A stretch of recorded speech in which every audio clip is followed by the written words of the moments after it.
گذر فرمان را یا کنم نثار به گنبد نمای حضرت هادی دست رفت شکیبم خدا کند که نصیبم شود زیارت سهل سرای حضرت هادی یا اگر به سانرم افتد گذر سر و جان را کنم نثار به گنبد نمای حضرت هادی یا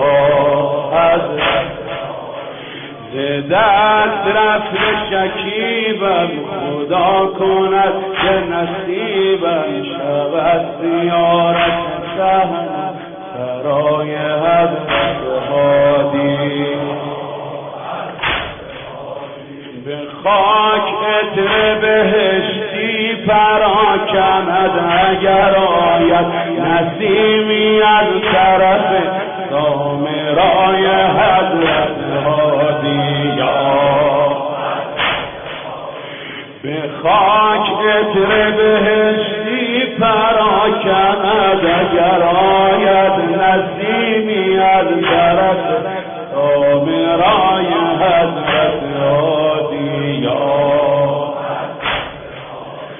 بخوان زیارت پرفیض جامعه که بری پی به ارزش سخن دلربای حضرت هادی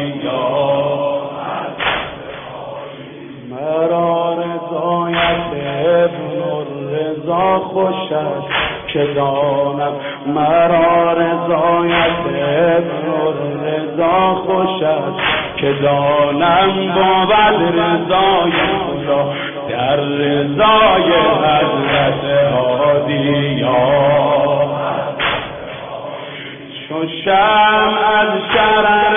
ضحاک گشت وجودش گرفت شد ز سر تا به پای حضرت هادی حضرت هادی چو شمع از شرر ضحاک گشت وجودش گرفت شد ز سر تا به پای حضرت هادی چگونه اش نریزند دوستان به عزایت چگونه اش نریزند دوستان به عزایش که گشت فاطمه صاحب عزای حضرت هادی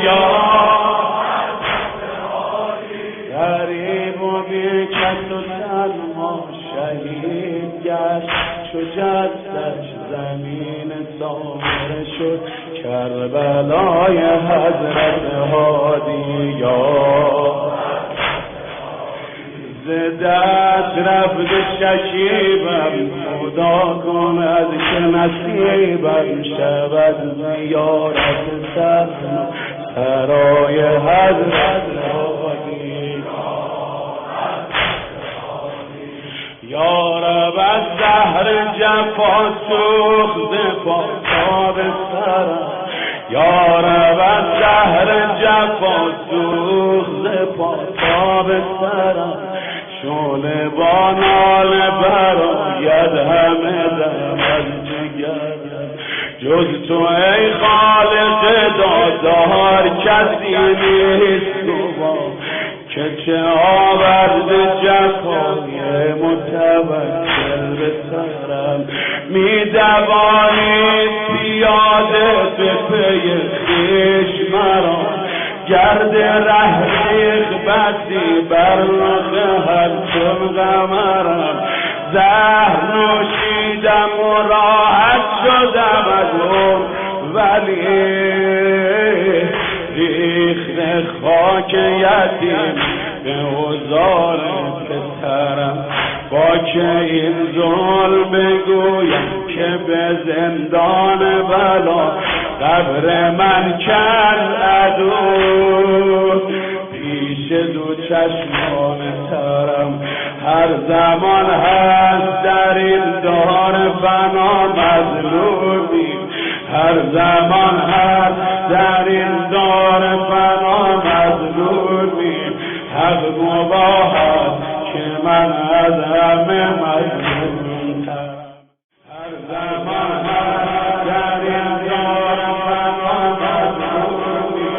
حق مباهد که من از همه مظلوم ترم حق مباهد